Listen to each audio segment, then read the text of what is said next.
तुम जानते हो, मैं बचपन में क्या सोचता था। मुझे लगता था कि बैंक हमसे कुछ छिपा रहे हैं। मतलब, उनके पास सच में पैसे छापने की मशीन होती है। तो फिर जब चाहे और पैसे क्यों नहीं छाप लेते? सोचो, अगर कल सुबह हर इंसान के पास पैसों से भरा एक सूटकेस हो, शुरू में तो सब खुश हो जाएंगे। तुम जाओगे कुछ खरीदने, खाना, नया फोन, शायद एक गाड़ी भी। लेकिन रुको, बाकी सब लोग भी यही कर रहे होंगे।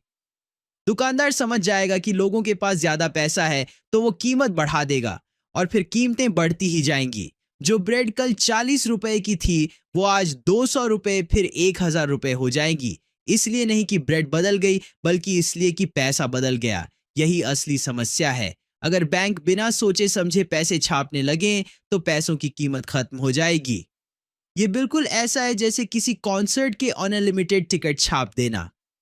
अगर हर किसी के पास टिकट हो, तो क्या उसकी कोई वैल्यू बचेगी? और असली बात यह है कि बैंक खुद से ऐसा फैसला नहीं लेते। पैसे छापने का अधिकार ज्यादातर केंद्रीय बैंक के पास होता है, जैसे हमारे देश में रिजर्व बैंक।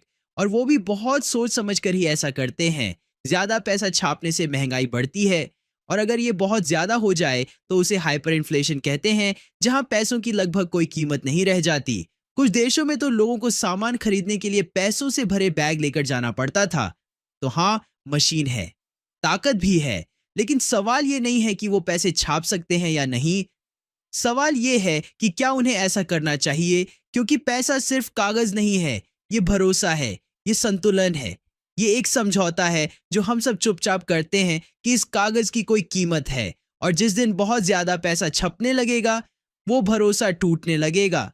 तो नहीं, बैंक लालची नहीं है, और ना ही वो हमसे कुछ छिपा रहे हैं। वो दरअसल हमारे लिए ही रुक कर चल रहे हैं।